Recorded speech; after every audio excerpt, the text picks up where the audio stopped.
Marlene Lehenberg was born on the 13th of October 1955. She grew up in a home that was very conservative and strict. Her father was a man who hardly displayed any affection for his daughters. Marlene was not allowed to socialize, and unlike all her peers, she had not gone to the cinema during her high school days. She was, however, very intelligent and came out first in her class. She used her studies as a way to gain attention. Her first job was in February of 1972. She worked as a receptionist for the Red Cross Children's Hospital in Cape Town, South Africa. She then changed jobs and worked in an orthopedic workshop alongside a man called Christian van der Linde. She was drawn to him as he was warm and friendly. She saw him as a father figure. Marlene and Christian grew very close, and in 1973, a year after they met, the couple began an affair. Throughout 1973, the couple continued their affair in secret. However, in 1974, their intimacy stopped. Christian believed that his wife suspected something as she was receiving anonymous phone calls. Christian did clarify to Marlene that he was never going to leave his wife, but Marlene did not believe this. She believed the only thing standing between her and Christian was his wife, Suzanne. By July of 1974, Marlene grew desperate. She was tired of living her life in secret, so she told Christian that she was going to leave Cape Town. Christian, however, persuaded her not to, so Marlene made a decision that would change everything, the decision to tell Christian's wife, Suzanne, about their relationship.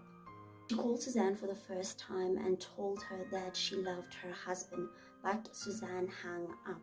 She then called again, and this time the two women decided to meet up. She thought this meeting would change her life, that Suzanne might want to leave her husband, but the opposite happened. When they met up, Suzanne told her that she would not be divorcing her husband and that she would be sticking it through. So it was clear to Marlene that Suzanne would do anything to keep her husband Christian. It was during this time that Marlene made up with a man named Charles Kogo, a man that would help her kill Suzanne. Marlene met Charles at the orthopedic workshop and found out that Charles was unemployed and disabled, so she used this information to her advantage. On October 24th, 1974, Marlene picked up Charles at his home. He was armed with a hammer which would be used to kill Suzanne. Marlene dropped off Charles at Suzanne's house and sped off. However, the plan didn't go accordingly as Suzanne saw Charles. She was alarmed as she had seen him on several occasions around the area. She called the Belleville police station and Charles was picked up by police 2 blocks from her home.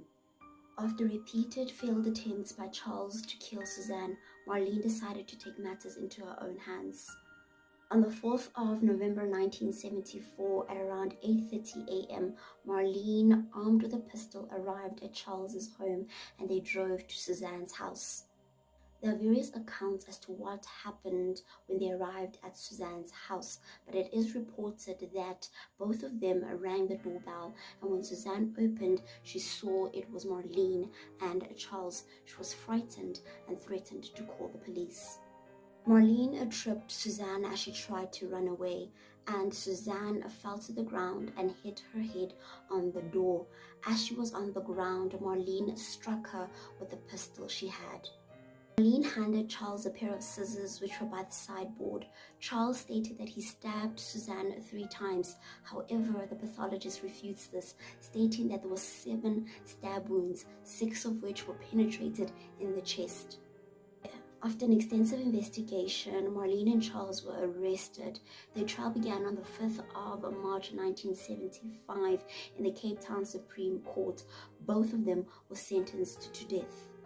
They appealed the death sentence and it was eventually set aside.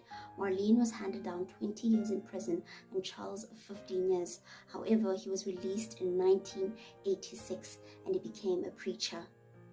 Marlene committed suicide in October 2015, a few days just before her 60th birthday.